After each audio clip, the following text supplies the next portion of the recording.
Hey, welcome. My name is Darrell Press. I am the coordinator of War and Peace Studies at the John Sloan Dickey Center here at Dartmouth. On behalf of the Dickey Center, let me welcome you to a talk by Iason Athanasiadis.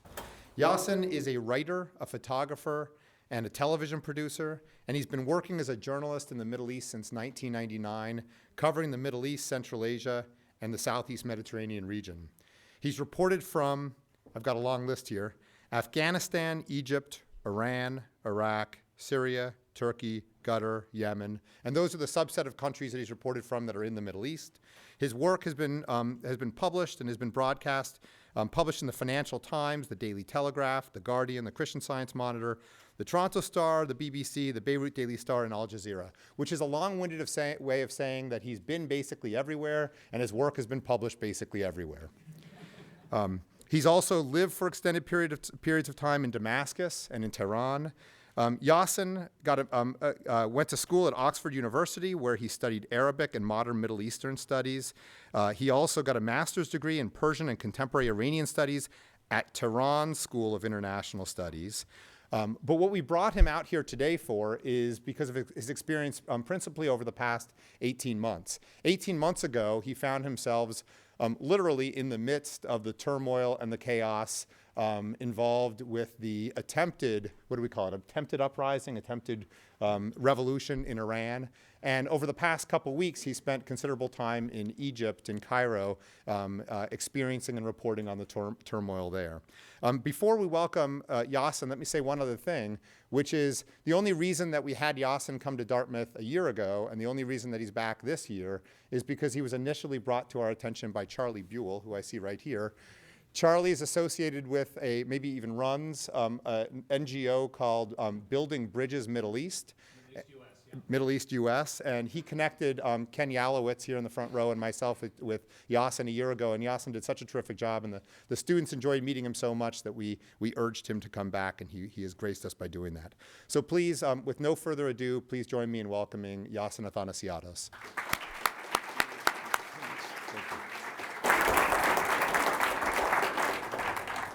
Well, thank you so much. This is, it's great to be back, first of all. Can you hear me just fine? Yes. Yeah? Fantastic. So it's really great to be back. And originally the talk was going to be about Iran. We're going to show that film that we made for PBS Frontline on the events in Tehran in the summer of 2009. But then sort of Egypt exploded. I ended up going to Egypt. I was in Texas, of all places. And my usual base is Istanbul.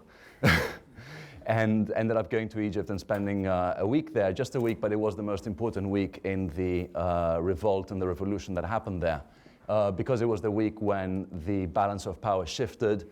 You had the President Hosni Mubarak trying to hold on to power there, and he tried various different stratagems, one of which was sending in the thugs, the Mubarak loyalists, some of them possibly escapees or released convicts from jails. What had preceded this attack on the square, Tahrir Square, which was being held by the demonstrators, was 48 hours of looting over the weekend, the Saturday and the Sunday, that followed that famous day of rage when 100 people were killed.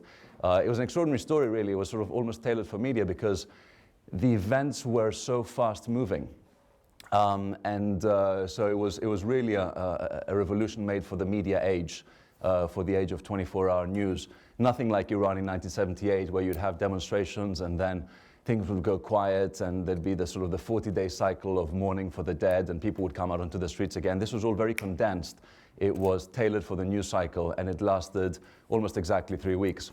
So the week that I was there, and the photographs that I'm going to show you today, was the crucial week when the demonstrators were attacked, first of all violently. Concessions were made before and after this failed attack, and that set the stage for former President Mubarak's now eventual departure from the country. So, starting off at Cairo airport, an estimated 160,000 Westerners, mostly Westerners, trying to leave the country, get away from the turmoil that's ripping through not just Cairo, but also Alexandria and Ismailia and other cities up and down the Nile. And the ride into the square, the ride into the center of town, kind of filled with the paraphernalia of a coup in the making, a military coup in the making. We had tanks everywhere in the streets. There were armored personnel carriers, checkpoints, barricades, soldiers checking IDs. It was kind of the Cairo that we all knew. I'd lived there for a year, 8 years ago, straight out of university. But it had also irreparably changed. And so the first visit to the square, the now fabled Liberation Square, Tahrir Square, and this man comes up to me and thrusts his payslip in front of my camera lens and says, how is it possible to live? How is it possible to survive? I'm a mid-ranking civil servant. I make just under $250 a month. And Egypt is, not exactly US prices, but it's not cheap either. Demonstrations. And that was still a time when things had not got really, really, really tense yet. It was sort of on the cusp of it. There was that waiting out game between the government and the demonstrators, and it was still not clear who had the initiative yet. And these were savvy demonstrators. They were media savvy, and they were also tech savvy. But media-wise, they knew that if you want to get your message out to an international audience, you better be holding up those signs in English. And there was a fair amount of stuff in Arabic, but when it came to the printed, bolded slogans, and the catchy slogans too, a lot of it was in English. Here is a mother whose son has been killed in the fighting on that Friday of Rage that preceded the week that I arrived there.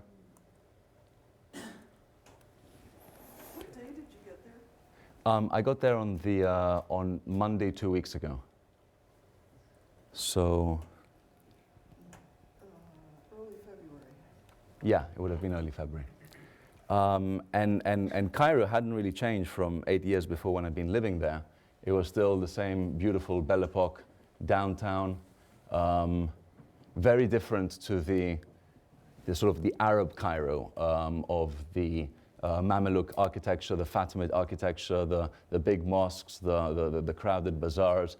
This was the Cairo of the 19th century, designed by Haussmann, the French architect who was involved in the restyling of Paris. It was a sort of a colonial view of how Egypt could look, and this was during the time when Egypt was modernizing. So under the Muhammad Ali dynasty, it had escaped from Ottoman control. It paid some nominal lip service to the Ottoman Empire, but fundamentally, under Khedive Ismail, they spent fantastic amounts of money and got fantastically indebted doing big projects like the Suez Canal, which opened up in the late 19th century, and the opera Aida was commissioned for the opening of this of the Suez Canal. So Egypt has always been kind of flirting with the West. And it's no surprise that the three main foreign currency inputs for Egypt, in fact, the three pillars of its economy, are all exclusively from the West. You have the receipts from the Suez Canal. That's your Far Eastern imports coming into the West, coming into the European and the American markets. You have your tourist receipts from predominantly Western tourists. And then you have that $1.3 billion that it gets from the US annually. Plus you have the cotton exports. The high quality cotton, mostly going to the European and the US markets again. So Egypt, unlike Iran, has always had this kind of ineluctable tie with the West, this relationship, and that's actually relevant to our story because when the time came to repress the demonstrators, they couldn't repress them with the sort of careless abandon with which the Islamic Republic managed to do it 2 years ago and then again this week. Plus, for a photographer, it made a fantastic backdrop to, images of sort of revolutions going on in sort of this backdrop here with a little zippy canary yellow Vespa. And this is, again, part of the center of Cairo. It's outside the Louis Syndicate. And again, it's a day, I think, before that major concession speech by Mubarak, in which he said, I'm no longer going to be running, I'm not going to run the next elections, and nor will my son. And so effectively saying that we realize that the game is up and let's just have a respectable and smooth transition so that I can disappear into the shadows without being too much of the dictator chased away by his people. And during that day, I spoke a lot with people who were both pro-Mubarak and anti, and the pro-Mubarak people were not particularly negative to the press like they became later. Already the TV was saying, the state-run TV was saying things like, Westerners are responsible for this, the coverage is extremely skewed, the focus is exclusively on Tahrir Square, or if the coverage moves elsewhere, like in Alexandria, for example, or Suez Canal, again, the focus is only on demonstrations and demonstrators. Where is the coverage of those people who are pro-Mubarak, or at least pro-stability? And there were a lot of these people, and it's true, I spoke with a fair number of them. But that's perhaps not how the news cycle works.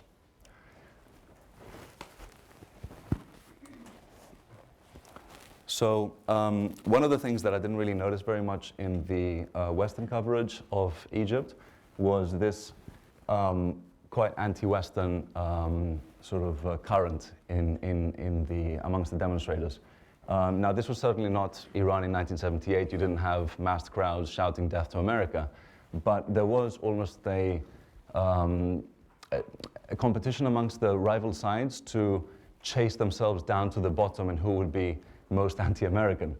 So you had, for example, Mubarak himself and his government, who can hardly claim to be independent of the United States or anti-American, calling the other side, Mohammed al-Baradei and the protesters, American stooges or Western stooges. And then, of course, you had Mubarak himself receiving this $1.3 billion a year, large parts of the Egyptian army having been trained in the US, especially the mid-level officers. And in fact, later on, when the game moved more behind the scenes and became more diplomatic back and forth, the Pentagon almost took a lead beyond the State Department in speaking with the Egyptian army and in trying to get to make some sense of what was going to happen to Mubarak and whether he was going to leave, like he promised them in the telephone communications, or whether he was going to stay, like he actually declared when he'd addressed the nation.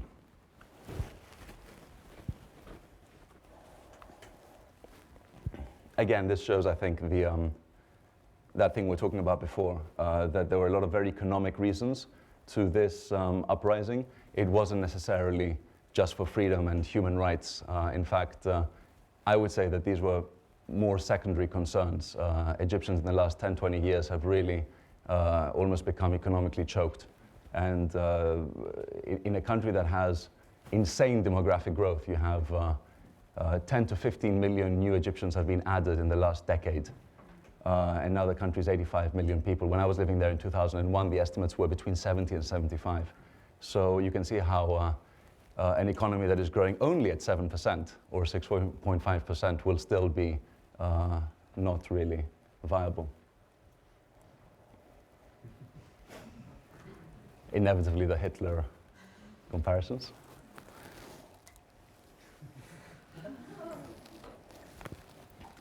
And here you have protesters praying in front of the tanks.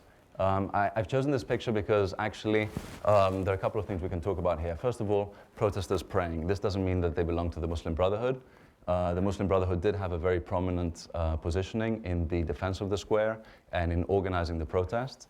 But this was primarily and originally a leaderless revolution. And of course, Egyptians are very religious people, and so certainly we shouldn't make the mistake of calling every praying person a member of the Muslim Brotherhood. And then later on we can talk a little bit about actually what the Muslim Brotherhood itself means and why it may not be as threatening as some people might have suggested. Behind them you have the tanks of the army, and the army played a very interesting role.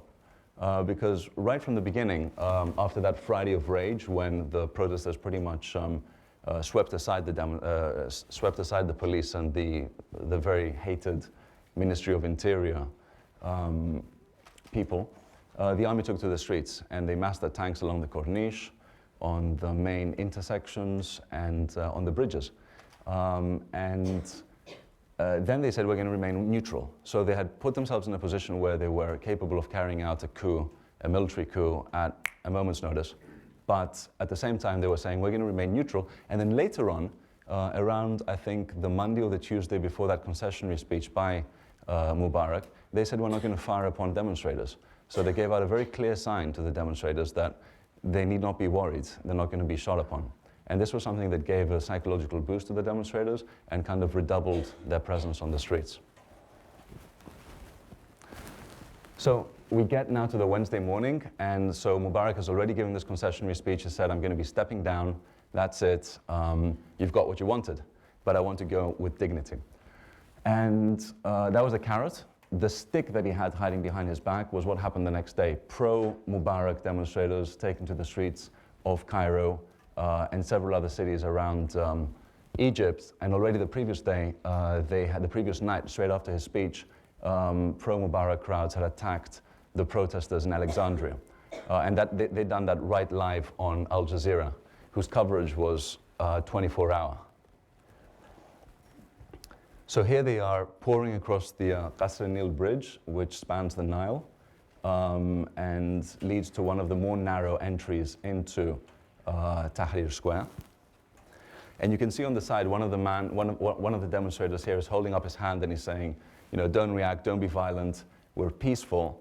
And this was something that was very important later on because for 2 hours, I watched this extraordinary sight of these demonstrators kind of peacefully trying to resist naked provocation. And you can see here, this guy has spotted me photographing, and he's cursing me, and later on he was doing slitting motions across his throat.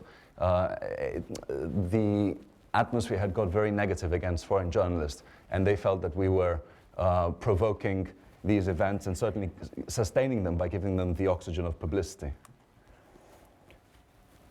This is a picture of almost a Zen-like concentration by the protesters. They're being attacked and buffeted back and forth by the pro-Mubarak loyalists at the entrance to Tahrir Square, and yet they're standing there in massed ranks. They're not going anywhere, and they're not reacting violently. And for me, this, I really want to get this shot because there was so much tension. You could carve it with a knife, but these guys just remained absolutely rock solid. And again, they've caught sight of me on the other side, and they're giving me the middle finger. They're promising to do all sorts of things to me if they break through. And this was a threat because, quite frankly, when you're in a square with a few thousand demonstrators who are against the regime, ringed by tanks whose soldiers are, you don't really know what their motivation is and whose orders they're going to follow. And then you've got, on top of that, thousands of anti-protester crowds kind of baying for blood at the entrance. You think at some point, well, I might end up getting, dragged out of here.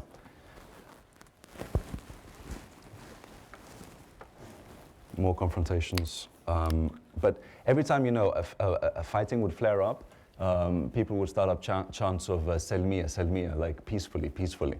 And they would calm things down until the next provocation. There you go. Very focused, very set on remaining peaceful. But after 2 hours of this, it was no longer viable. And the Mubarak loyalists finally broke through, and they started very violently attacking the protesters. The lines broke, and people fell back in disarray. This child he'd lost his mind. He was ripping at his own clothes. And you can't really see it because the sky's blown out, but it was full of stones. Suddenly there was just, the sky was full of rocks falling. And people were covering themselves in every way possible with their laptop cases or just their hands. Suddenly this big just gap of tarmac, of concrete opened between the two sides. And some people rallied back because they realized that if this front fell and if the Mubarak loyalists entered the square, that was it, the revolution was over. And so a few people rallied back and started throwing a few stones, but it was like, 3, 4, 5, a handful against hundreds on the other side. And yet more came back, and then suddenly you started seeing organization, like that guy on the right of your screen with the armband around him, just standing there stones falling all around, just keeping the line, holding the line, and giving others confidence to come back and fight back. In this shot, he's fallen down on the ground. He's been hit by a stone. And this galvanized people because they felt he was one of theirs, and they rushed to the front and they protected him. And as they did so, there was a surge by other demonstrators who finally came back and started clawing back the lost ground.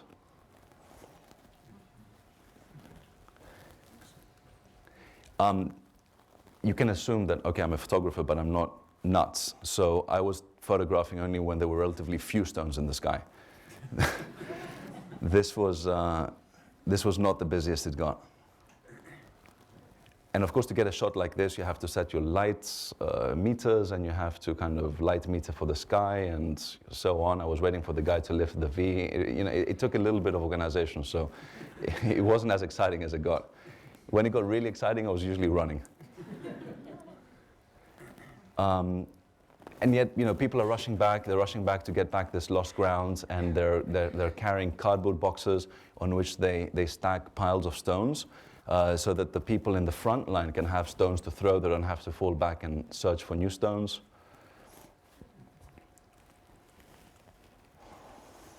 And the rate of stone rocks dropping was so great that people were holding all kinds of impromptu shields, like this guy here, and then this guy got hit on the head, and then this guy was so overwrought that he was saying, "Hey, darling, I'm coming home tonight." I don't know what he was saying on the phone, because he was just sort of wandering in a Zen-like atmosphere through this battlefield. Then you had the guy up on the tank who was kind of exhorting people to come forward. That was quite incredible, because he wasn't wearing anything on his head. So all that was going on. Here's that guy that you saw before.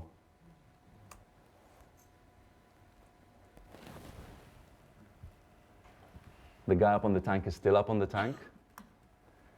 And then a cleric climbs up onto a tank.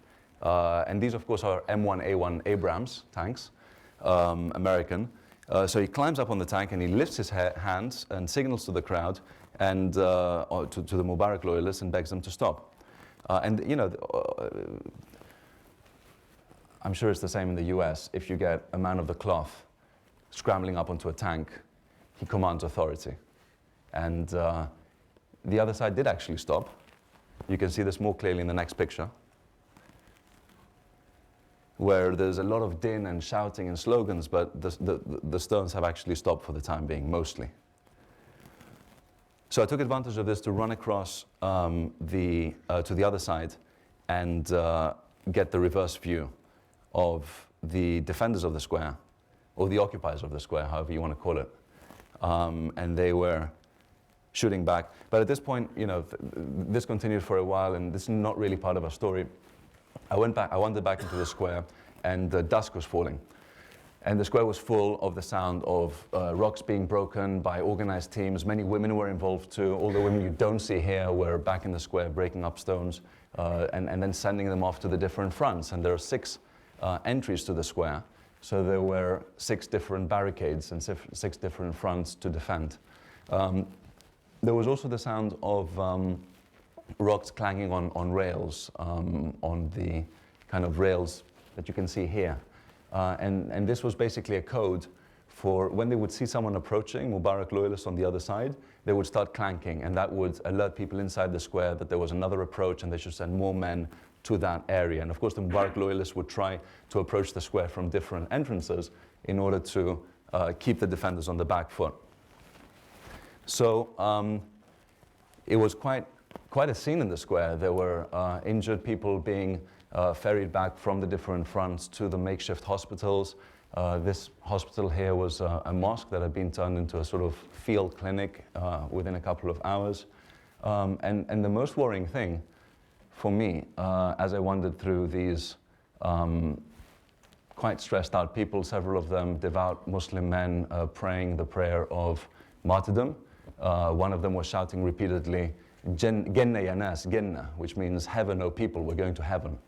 So as I was wandering through the scene, not really worrying so much about photography anymore as about how I was going to get out, I realized that there were no Westerners in the square. And this was really quite extraordinary because Egypt didn't at any point restrict the influx of journalists. And so you had constant, it was probably one of the most covered revolutions in recent history. You had thousands of journalists there. And at any one moment in the square, there would be hundreds of them. So at some point, I realized that most news organizations had probably pulled out their correspondents. And that's why, I guess, for the news junkies amongst you, you may not have seen that many photographs of that night from inside the square, because the photographers were out, the cameramen were out. The best footage that we have of that fighting came from sort of super telephoto lenses from a height, which would have been the Ramses Hilton, which is a sort of a multi-story hotel where most of the press corps were staying, and which afforded a view into the square at the Egyptian Archaeological Museum entrance, to which we'll come later.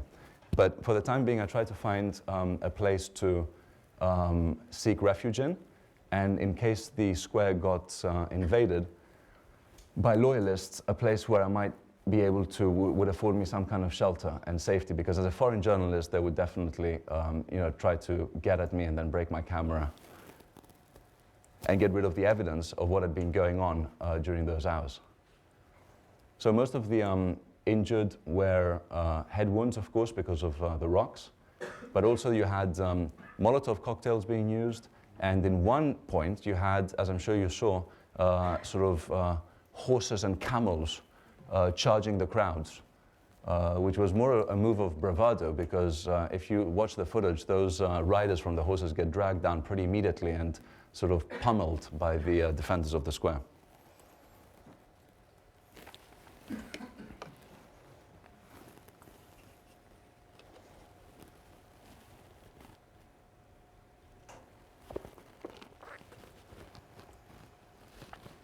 So after this interval, I decided to go back out into the square again and figure out what was going on now.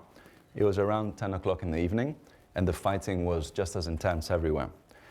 This is one of the entries to the square where you have these sort of groups, again, out of solidarity, holding hands, blocking the entrance to the square with their bodies. And here you have people praying before they go back into battle. And here you have a suspected collaborator with the Mubarak loyalists who's been snatched by these sort of highly nimble groups of 5 or 6 people who would kind of pop out of the square. Obviously, everyone's wearing plain clothes. You don't have uniforms. It's very difficult to understand whether someone's pro or anti. So these nimble groups of 5, 6 people would pop out of the square, get lost in the alleys around there, find someone who'd kind of strayed, one of the loyalists had strayed away from the group, and then sort of drag him quickly back into the square. And so I saw dozens of these people being taken in, and then sort of given impromptu interrogations. Here's another one. They were taken into travel agencies. There were several travel agencies around the square. One of them had been opened up and was being used as an impromptu sort of interrogation area. And they were being asked where they were from, why they'd come into Cairo, because several of them were from outside. Some of them, it turned out, were prisoners who'd been released. Others happened to have on them their state security cards, which was insane, but spoke to the power that a dictatorship has, the hold that a dictatorship has over its people. The explanation being that these Amna Dola people, these state security people, were so confident about their capacity as enforcers of the law, members of the feared interior ministry, that they could very easily just flash their card and everybody would be reduced to a kind of trembling wreck. Well, that was the arrogance that allowed them to come into the square with these cards. Given that the other side, of course, are sort of committed pro-democracy revolutionaries, I think that especially the man with the dark suit and the cigarette has made a very convincing kind of transference to being interrogator. I think that's quite a good stab. I mean, given that, 10 hours ago he was like fighting for freedom.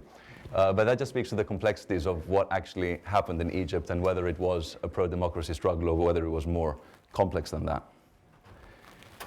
So many of the people that were then arrested were taken to the entrance to the metro, which of course was blocked up with no trains coming in or out. But they'd kind of created this storing area there where they, on the one hand, they could keep all the suspected collaborators together because earlier they'd been giving them to the army, but the army had then just been letting them free, kind of adding to the ambiguousness of its role. So on the other hand, they were stacking them up in the entrances to the metro because they wanted to save them from the other protesters who wanted to lynch them. And you had a situation where there's been fighting going on now for well over 12 hours and everyone's very scared. Are they going to get into the square? Are they going to lynch us? A lot of people have been injured, and you know, I could certainly understand this bloodlust that evolved as the hours passed. Going down there to photograph was, first of all, not easy because they weren't sure that they wanted these photographs to be taken. It didn't reflect very well on their, on what they were doing. But on the other hand, it really just smelled.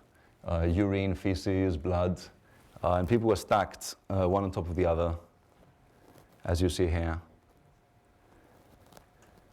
Of course, when you're in scenes like this, which are so horrific, the thing you worry about most is lighting. I was really stressed that I couldn't get good lighting on them until someone appeared with a pen torch, and that really facilitated things. It was absolutely impossible in that dark to get focus, and so that was a nice way of keeping my mind off what I was seeing. So back out of the mouth of Hades and into the square again, and you can see here the women. They're playing their role by using metal rods to clang against the rails whenever there's approach and warn people in the square, send over more fighters. There's a renewed threat from here. And of course, the women that were there and were manning the barricades were the most religious. They were the most committed. So your sort of uncovered liberals were not really there so much. The women that were there were the more Islamist, the more sort of fixed in their ideology.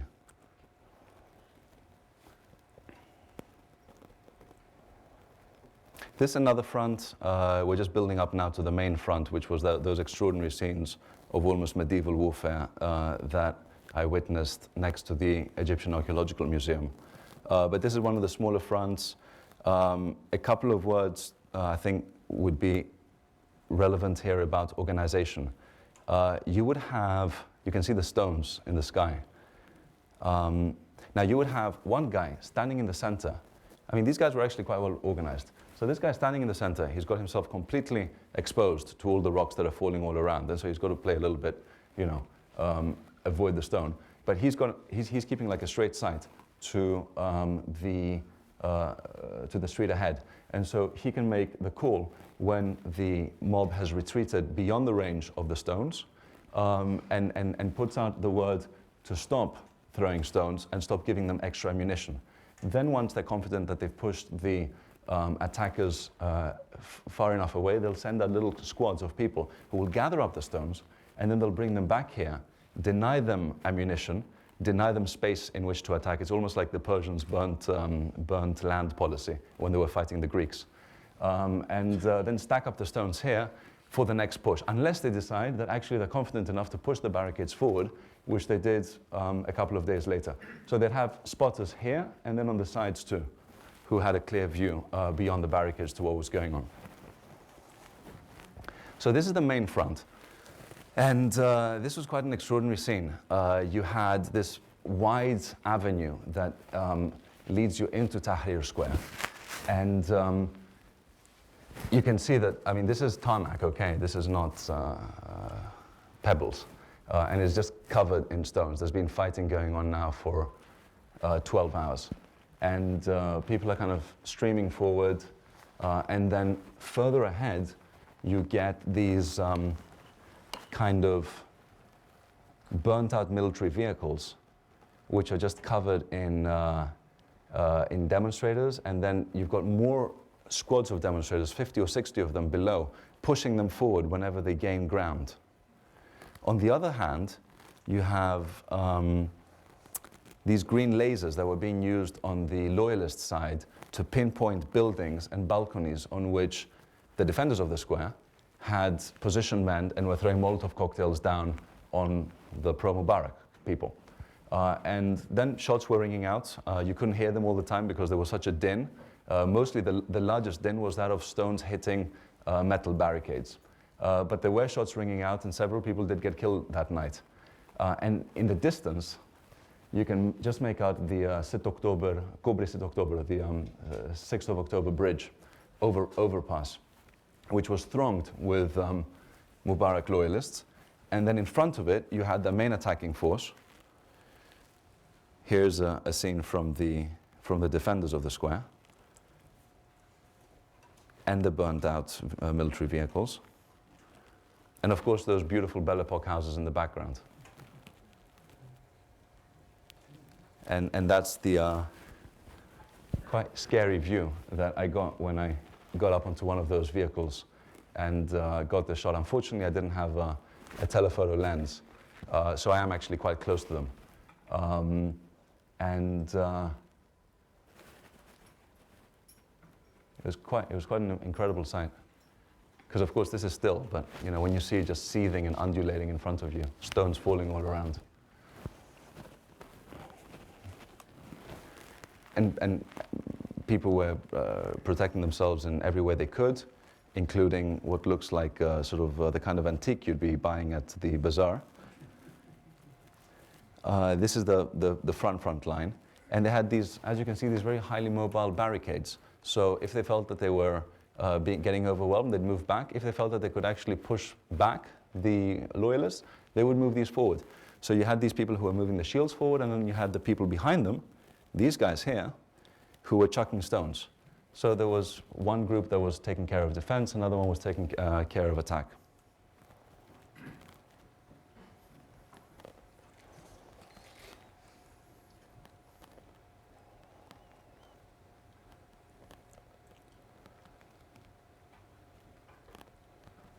He's protecting his head with the Egyptian flag. So, a word about Facebook. I was doing this talk at Harvard last week, and I said that Mark Zuckerberg would be he's so popular in Egypt now that if he wanted, he could probably get elected as the next president. And then one of the people in the audience said, yeah, even though he's Jewish. It's probably true. Facebook just became wildly popular. For this leaderless revolution, Facebook allowed them the kind of non-physical environment where people could get organized. Because when you go out in Egypt, any policeman can stop you, ask for your card, call in your details to the central computer, see if there's anything they can use to harass you with. And even if there isn't, he can just harass you for money so he can let you go. So people don't actually feel that comfortable moving around. Not to say that it's like Iran, where there are Islamic restrictions on women's dress and so on. You can wear pretty much whatever you want. Even though sexual harassment, as we've seen with the Lara Logan case, she's been hospitalized after sexual abuse that she sustained within the square. Even though sexual harassment is a very big issue for women. But Facebook basically gave this kind of off the physical confinement, off the grid kind of place where people could get organized and meet each other, and then they could meet in physical spaces in sort of highly organized, targeted ways. And so people that had been communicating for 2 or 3 months would finally meet in a cafe or a restaurant somewhere, and then they would be able to do trial runs for demonstrations, because up until recently, the biggest problem in Egypt was getting these people was getting breakout capacity in demonstrations. Whenever a demonstration happened, whenever it was announced, the police would come and encircle it with, if there were 100 demonstrators, maybe they would send 500, 600 riot police. And they would literally encircle them and hem them in and not allow them the freedom to move or maneuver. Anyway, at some point I made a call that I probably had enough stuff from the front, and I'd been hit by a couple of stones, thankfully not to the head. So I thought this was time to stop, taking advantage of my luck and fall back. So I came back to the square where you had a lot of these people that were sort of exhausted, hanging out, and I started asking myself, how am I going to get out now? Because I had these fantastic images. I hadn't seen any other foreign photographers in there. And so I had these great, great images from inside the square in what turned out to be the most important night of defense of it. But now the question was how to get out without having myself stopped by one of these loyalist groups and my cameras smashed, or at the very least the cards confiscated. And that's where Facebook came to my salvation. I'd received this kind of very curt email, very short email from a friend of mine in Greece who said, oh, by the way, since you're in Egypt and in Tahrir, you have to look up my friend Bia. She has a house on the square. So, I mean, socialization-wise, I really didn't think I had time to be having drinks with anyone. But suddenly this email sort of popped to my head when I was kind of casting around for ways to leave the square. And I opened my laptop and I got that number out. I didn't have email on the square, but I'd saved it. And so, you know, just who knows? I made the phone call and got answered very quickly by Bia herself. And she said, yeah, sure, we're on the square. We're number 1, Talat Harb Street. Come and join us. Fantastic, it's very civilized. It's medieval warfare all around, and I'm going off to a cocktail party. So I went off and ended up in this place, which was this sort of extraordinary throwback into an Egypt that I don't think really exists anymore. This multicultural Egypt where you had the Greeks living alongside the Jews, you had Armenians and Maltese and Italians and French, a real sort of feeling of the Levantine era. Now Pierre Soufi, who is the owner of this flat, and later on became quite a media star when all of the foreign press became aware of his flat and started using it, is a Coptic Egyptian. Of course, with a name like Pierre, he wouldn't be Muslim. And he's got Greek roots. And then he had sort of all this bevy of just beautiful, you know, panic-stricken, weary, emotionally distressed demonstrators and organizers. And what they were doing in that flat is they were running several Facebook groups and they were acting as an information center. So this is the view from his balcony. Of course, his balcony is right on the square.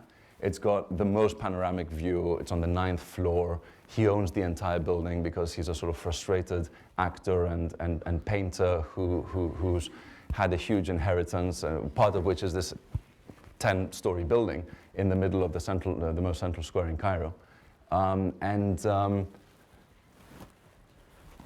Hours passed, and I filed my pictures to my agency, Corbis, and then we became aware of gunshots.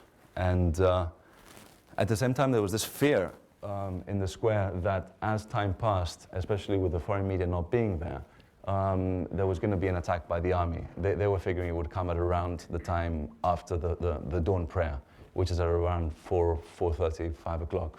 It's called Fajr. So there was this kind of really very heavy feeling, the sensation that, okay, they've been fighting for 13, 14, 15 hours now. How much longer can they keep on repelling these waves, these human waves that were hitting them from all different areas?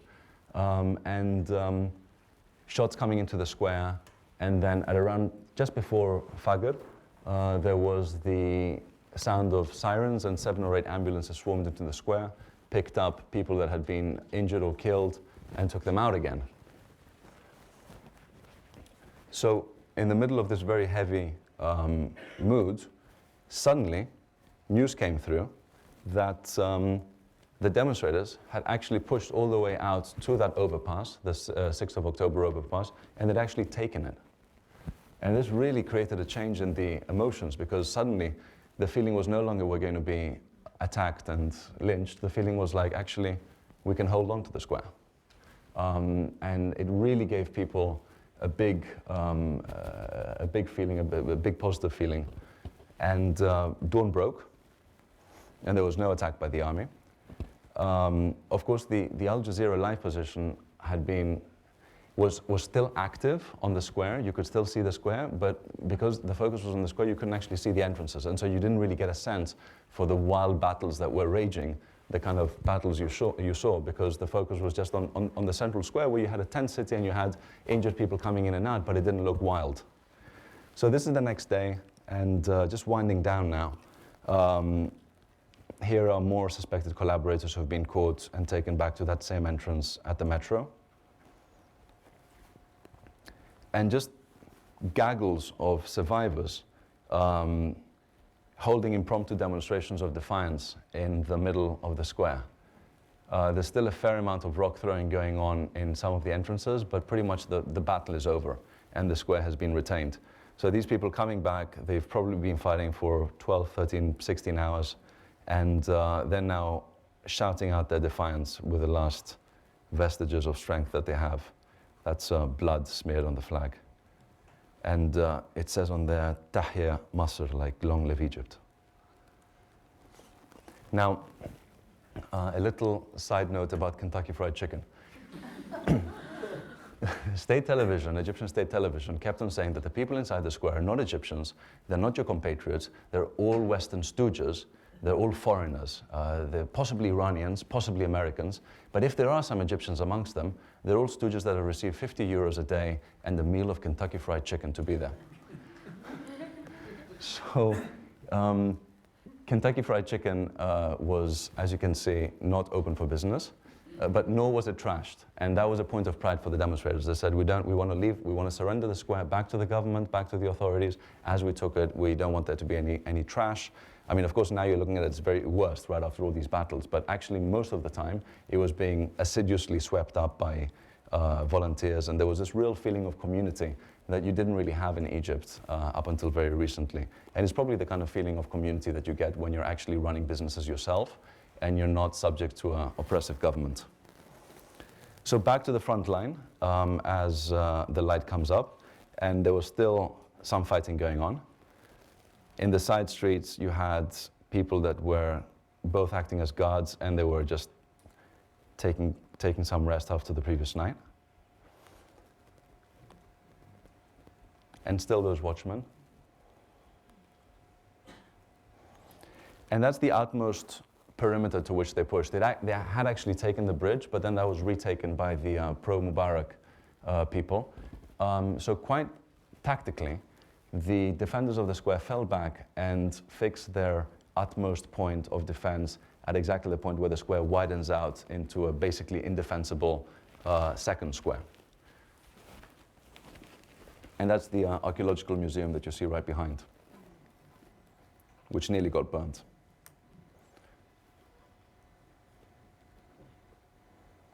So now we're on Friday, and there's this real feeling of celebratory feeling. The square has been kept, and now people are really flooding in. They've been told by everyone, you know, come and support us. We've repelled them over these very dramatic 24 hours. So food supplies are flooding in, and people, and water too.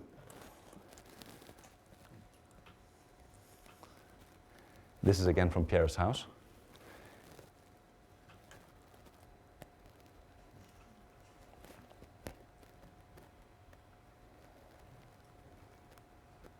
The fighting was still going on, but it was much reduced. And at this point, the journalists over the, this is the Friday, so on the Thursday and the Wednesday, there'd been that incredible wave of attack on foreign journalists that, got the Committee to Protect Journalists, I think, notched up 140 incidents of abuse of journalists. One Egyptian journalist was shot through the head by a sniper while videoing from his balcony the demonstrations. But by the Friday, things had kind of calmed down a little bit. There was a huge amount of press reaction internationally, and this forced the government to come out and say that foreign journalists can work in Egypt in absolute freedom. And so we got a little bit of a slack on the ground. Here you have, I guess, another one of these suspected collaborators being brought in. He's been bloodied. And further down, at this point, the barricades had reached a level of serious sophistication. You had barricades upon barricades, perimeters upon perimeters, constant ID checks and bags being opened and checked, because there was no way of figuring out who is pro and who is anti.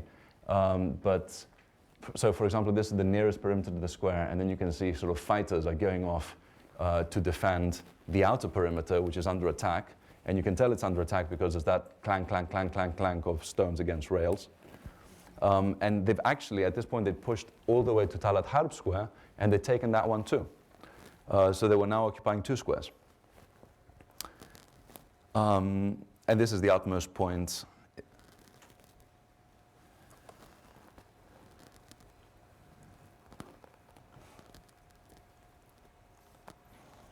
Back in the square, people were just tending to their wounds, and there was a real feeling that we're going to stay here until he leaves, until President Mubarak leaves. And as the days wore on, a couple of people even brought their laptops and started surfing internet connections off the houses that ringed the square, and kind of probably putting out Twitter feeds and Facebook updates.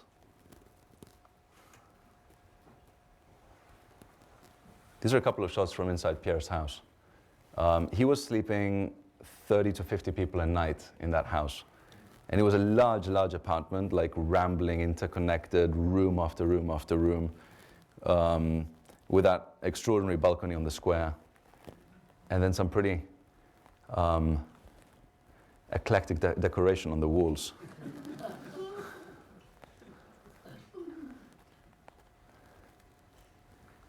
And I took this picture because, again, to me, this encapsulates this Egypt that I heard about from my Greek, grandfather and people of his age, but I never got to see because, unfortunately, that 20th century intervened, which was the 20th century of nationalisms and nation states, and utterly destroyed all concepts of multiculturalism that we had in our part of the world, the Eastern Mediterranean.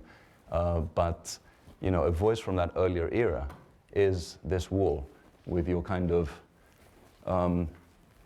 family members dressed in Western clothes. They probably speak 5 languages. The dumbest one will speak French, English, Arabic, and Greek, or Hebrew, or wherever his ethnic roots are from.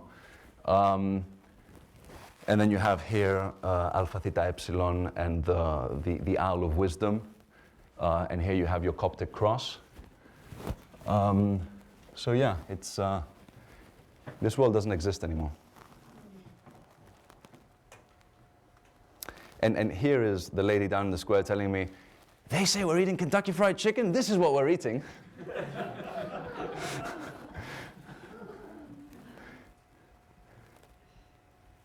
And again, at this point, news of the square's defense had spread far and wide, and people were just flocking in. Actually, this shot was taken on the Sunday, at which point it was the first day of normalcy. Banks reopened for the first time in 16, 17 days, and businesses did too.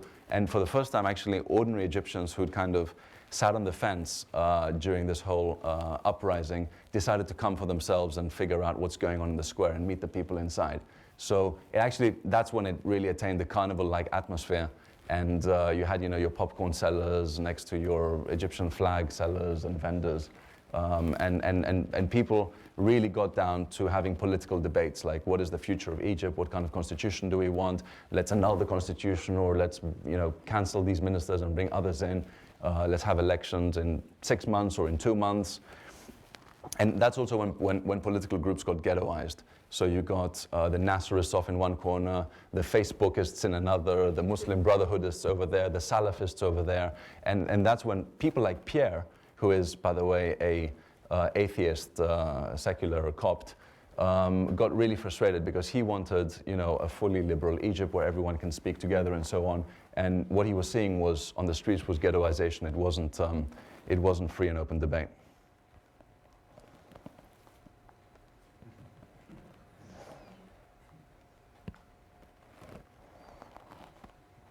I tried very hard to find pretty girls to photograph because, these velvet revolutions have been characterized by sort of gorgeous babes with, the flags of their country sort of stapled on their décolleté. But I only found this girl.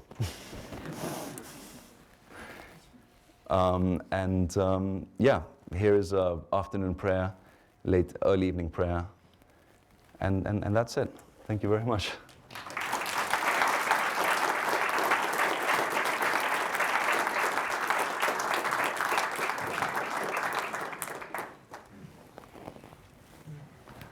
So if we can have the lights, and any questions? Yes. Yeah, what would you say motivated the pro-Mubarak supporters so much? Like, why was there so much intensity from their side? Like many things. I think, first of all, he did have a lot of supporters, Mubarak. Let's not fool ourselves about the idea that this was a revolution of a majority against a minority. It's very hard to make these calls, who was in the majority and who was in the minority. But if you actually look at the coverage, it was really striking how all the coverage was a focal point, a square in central Cairo. So it acted almost like a filter. If you wanted to be with them, you went to the square. Or, of course, you had coverage of other cities, but again, the coverage was only with the demonstrators. So the pro-Mubarak people would have been there either because they'd been feeding at the trough for the last 30 years and they were comfortable, they had a nice civil service job, they had perks. I don't know to what extent you had real ideologues kind of supporting Mubarak, because he's just such an unideological kind of man. He's very boring. His whole raison d'etre is stability. He is a civil servant from the Air Force. He's a former war hero, but he's someone for whom basically a successful day was a day in which nothing happened. And that's great, because Israel likes that. It means that there's stability in the region, and America likes that too. It means there's stability in the Suez Canal, and we've got a dependable ally, and he doesn't do crazy things. But in terms of the actual people who were doing the fighting for Mubarak, I would say that many of them were people that had been in some way bought off or maybe threatened. For example, do you remember that picture of the impromptu interrogation happening? So I was speaking to one of those interrogators, and I was like, what's going on? What are you hearing from these guys? What are you finding out? And they were like, well, it's very strange for us when we see a criminal who recognizes he's a criminal, and he gets picked up right next to a recognized member of the security services. There's something very fishy in that combination. And so their supposition was that these were prisoners who'd been taken out of jail and they'd been told, fight for your freedom. And so the interrogator turns to me and he says, it's kind of funny because both this guy and we are fighting for our freedom, but in totally different ways. So I think there was a lot of that. I think there was a lot of, it was almost like Mubarak wanted to, because Mubarak is, again, as we said, the civil servant who never changes anything, and stability and so on. So always his threat to the US had been, if you get rid of me, the Islamists will take over, chaos and so on. So I think there was a little bit of that. He wanted to give people a sneak preview of what the post-Mubarak era might look like. So the people in the square, were they from a different strata of society, or were they more like a homogenous? Yeah, very, very different strata of society. You had, later on when the fighting kind of waned and it became safer to go to the square, you got the people, from better strata of society coming in, higher strata of society. Though you did have these people, you had representatives of these groups there throughout. But the people who were actually doing the fighting were, I would say, middle class, lower middle class, and working class. And the Muslim Brotherhood was very highly organized, and I kept on asking people, why is it that they're taking such a prominent role, even though they hadn't really jump-started the demonstrations? They kind of joined them late in the third or fourth day. And they were saying, well, they're taking over the organization because they're actually very good. De facto, as a secret society that's banned and outlawed, they're very good at organizing and getting things done in a clandestine manner. So when you compare to much news and a lot of news you're saying on Facebook now, create this organization, you're saying the ideas of creating an initiative, can you bring down to the measures for the sake of making these blockades at each interest? Was that a lot of initiative by the Brotherhood, or was it basically people on the front line saying, hey, this would be a great idea, I want to do this, and everyone being behind them missionary front? How did you? That's a great question. Quite frankly, I don't know the answer to that, because it was very difficult to get kind of research data while all this was going on around. I can only report the things that I saw with my eyes, and I saw a lot of religious people in the front who might or might not have belonged to the Muslim Brotherhood or other organizations, but I also saw people that were, by Egyptian standards, secular. I mean, he's a guy who prays but doesn't consider himself religious because he smokes, and that's a sin. You didn't see a lot of women in the front, but the ones you saw were mostly religious ones, definitely covered. But again, that doesn't say very much in Egypt. But then you'd have women wearing the niqab, which is the full, just have a slit for the eyes, and you're pretty committed if you're wearing that. So it's hard to say what the precise, percentage breakdown was. You mentioned your interaction with Pierre, the Copt. I was just wondering if you had more significant interactions with other Coptic Christians in Tahrir Square, and if you had an understanding of any kind of level of solidarity between Christian and Muslim Egyptians. Well, we all heard about those joint masses that happened, where the Muslims invited the Copts into the square and then created kind of rings around them, rings of protection. And that was very much a response to what had happened earlier this year with the explosions in the churches and that sort of real deterioration in relationship between the two communities, which the protesters inside the square were blaming on the effects of the dictatorship. When you've got the dictator at the very top pushing down on society, squeezing it, inevitably the people are going to turn upon each other. They can't go up, they can't resist, so they turn against each other, and the energy gets diffused sideways. So, Copt turns against Muslim, man turns against woman, and so on. I think ultimately, Pope Shenouda, the head of the Coptic Church, did side with the government. And a lot of Copts, I think, from what I understood, sided with the government because they felt that Mubarak is a secularist, and at least under him we've had 30 years of some form of protection. And I think Copts still make 10 to 15% of Egyptian society. So that's a pretty significant number, certainly much better than what happened in Iraq over the last 10 years of chaos and civil war. And this is also an experience that they would have looked at very carefully, the Copts of Egypt. A secularist dictator gets removed, and then chaos ensues, and Christians get hounded out. So definitely not an experience that they wanted to follow. So. Can you comment on the difference between Iran and what happened in Egypt? It's very complex, so focus it a little bit for me. Like, what do you want to? Well, you've been living in Iran, if I Yeah. understand, and Yeah. they've had a series of somewhat similar demonstrations that have been repressed. Right. Okay, well, let's take the cynical view and compare how these respective demonstrations were repressed.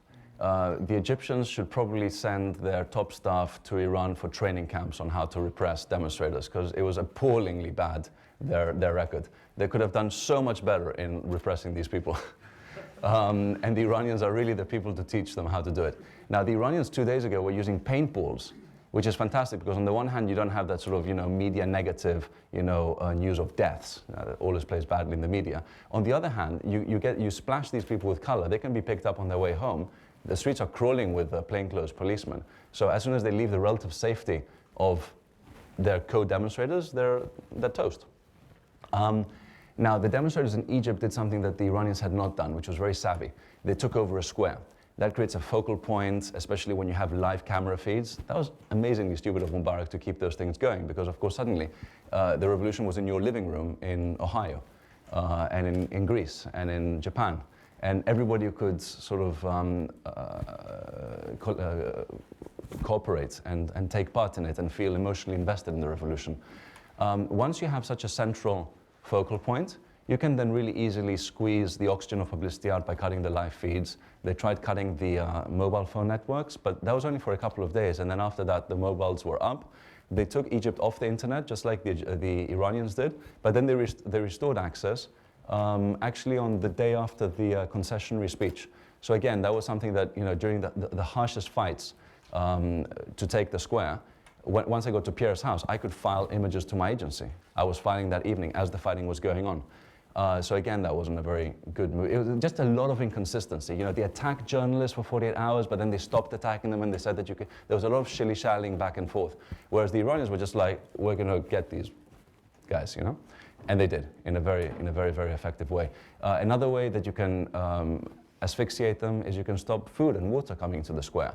You can stop people coming in, but allow the army to let people come out of the square, so that gradually you squeeze people. Again, they didn't do that. Every morning, people would come in with loaves of bread and bags full of blankets and so on. So there are many ways in which these things have changed. And I think the biggest reason for that, if we want to rationalize, and I'm just guessing here, is that Egypt ultimately is aligned with the West. And so the West, let's not fool ourselves and think that the West demands human rights of its allies. After all, Egypt was the #1 destination for rendition suspects, where government employees knew very well that they were going to be tortured.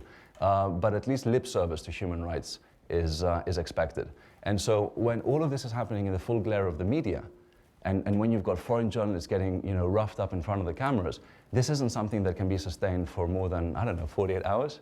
So it's almost like Mubarak tried to get his deniables, these mobs, to take the square and finish this violently. And once he couldn't do it, I guess a bunch of people in his own army probably turned around to him and said, that's it. We've got to go to concessions and negotiations.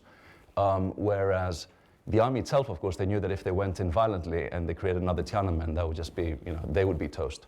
And the army has got this very exalted kind of position in Egyptian society where they're very respected and loved.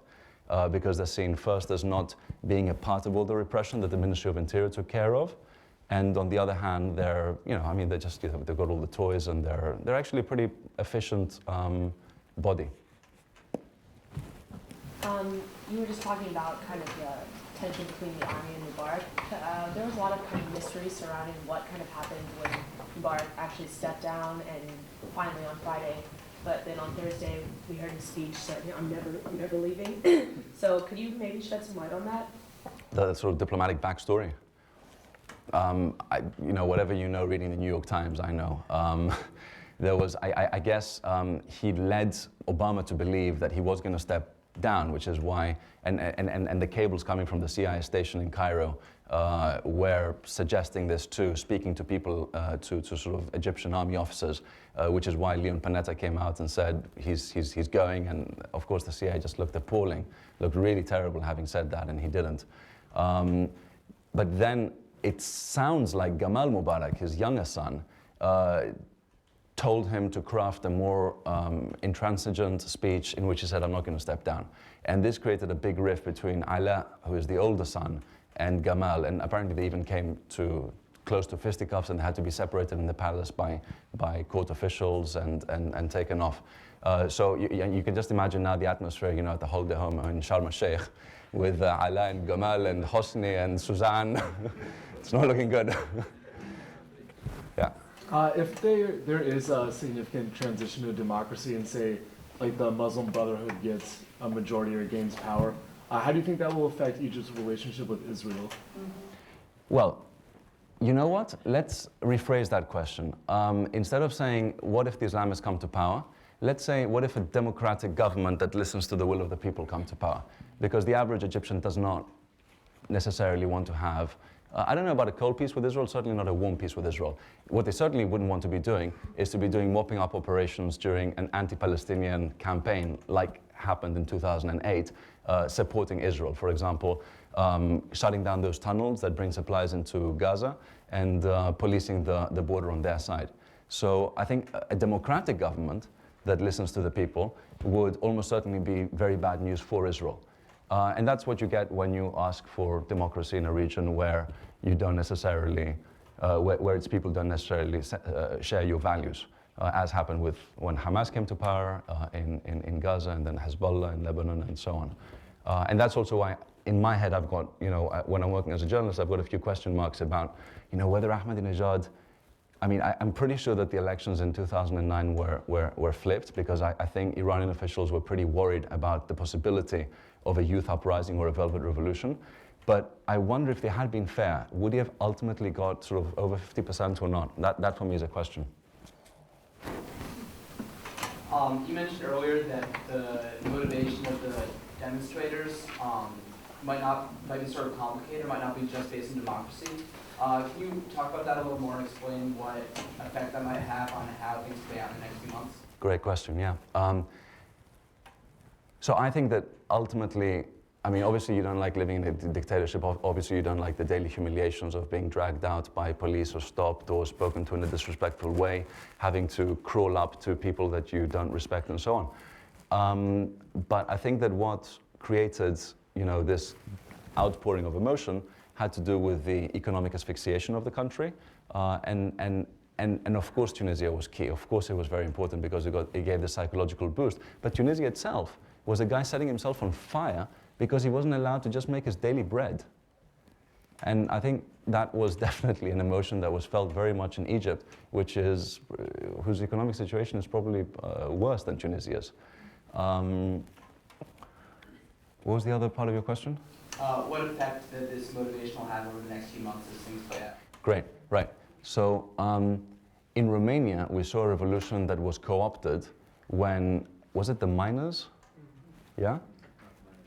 They were co-opted by the remnants of the Securitate, and they were then used to pummel the pro-democracy demonstrators into the ground. So now in Egypt, you have a situation where, as far as I'm concerned, you haven't had a revolution. Maybe a revolution of the mind, maybe a revolution of the emotions, people feel free and so on, but you've removed the pharaoh and you've got the entire structure in place there. Now, what's going to happen with the Interior Ministry? You had the policemen, those really hated policemen that everybody was trying, that Mubarak saw as such a liability that he pulled off the streets, actually demonstrating in Tahrir Square yesterday, demonstrating for increased wages and saying to the demonstrators, well, we're all exploited, just like you, we're all brothers, and we've the same pharaoh, and thank God he's gone, and can we have some more money now? So it's a big question what's going to happen right now. The army stepped in and banned demonstrations in the name of stability. So it's going to be very tense a couple of weeks, and I'm a little bit saddened that I see the focus, the media focus, kind of going away from Egypt and moving to the action elsewhere, Bahrain, Libya, Iran, because actually now is the real meat of the story. So. Based on the signs that you saw and the people with whom you spoke, how does the United States handle this? At times it almost seemed like a race to the bottom, who was going to be most anti-American, as I said before. Quite frankly, if you want an honest answer, I think that if the current structure remains in Egypt, that's probably the best for America's interests. Certainly not in the long term, but perhaps in the short term. Obama has played a very honest and a very clever role, certainly in the case with Iran and towards the end with Egypt. There was a little bit of shilly-shallying in the beginning, but while this angered the Egyptian demonstrators, I'm sure that can be forgotten and forgiven. Ultimately, I think if the U.S. wants to reclaim its the good standing that it had in the Middle East in the 1950s and the 1960s, which was pretty much the last time that the U.S. was a bona fide popular force for good in the minds of the people of that region, then it should probably continue this policy of trying to smooth transitions, but have transitions that do actually result in more freedom for people. But then there are all these associated factors that the US can't possibly get involved with, such as demographics, economic plans. I mean, the US can't fix these economies. And very many of these demonstrators, I don't think in their minds, they recognize that the issue is not so much getting more freedom, obviously that would be nice, as getting better technocrats and less corruption.